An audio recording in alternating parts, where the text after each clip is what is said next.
Bonjour, bienvenue. Donc on va discuter des entretiens hebdomadaires sur le tracteur. Très important ces entretiens justement d'un point de vue économique, écologique et sécuritaire. Le tour d'entretien, on commencera toujours par contrôler le niveau d'huile avec la jauge. Ensuite, on va contrôler ce qui est niveau de refroidissement.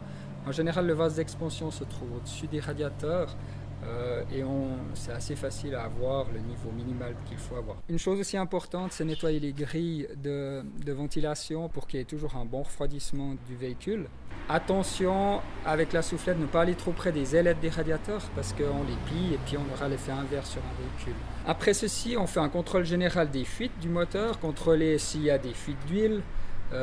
Donc dès qu'il y a une goutte là, c'est qu'il y a une fuite importante. Contrôler aussi l'état des durites, pas qu'elles soient mordues, frottées, une usure anormale, éviter que ça casse sur la route ou dans les champs. Aussi contrôler l'état des courroies accessoires, savoir si elles sont craquelées ou s'il y a des fils qui sortent, devraient être changés. Les fuites, pour contrôler aussi, une autre manière, c'est en général on parque toujours le véhicule à la même place, donc voir en fait les taches sur le sol.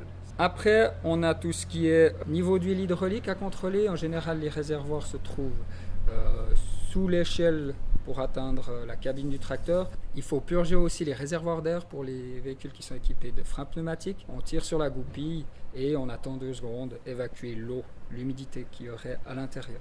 Après, on a tout ce qui est contrôle de l'éclairage.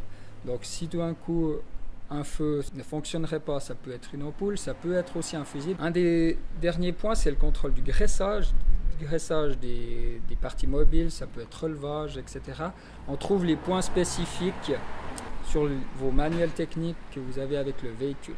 Le dernier point, la pression des pneus, vous la trouvez aussi sur votre manuel technique. Un conseil, c'est de mettre cette pression standard pour tous les jours et si vous faites des travaux, par exemple passer la charrue, etc., vous pouvez la descendre à 0,8, 0,9, justement pour éviter le tassement du terrain et aussi avoir une meilleure motricité. Important, ces travaux, je dirais, ils sont assez généraux, c'est un peu un entretien hebdomadaire. Faire attention de ne pas aller trop loin. Il faut bien discuter avec votre garage où vous avez acquis le tracteur pour que votre condition carte de garantie elle ne tombe pas si votre véhicule est neuf.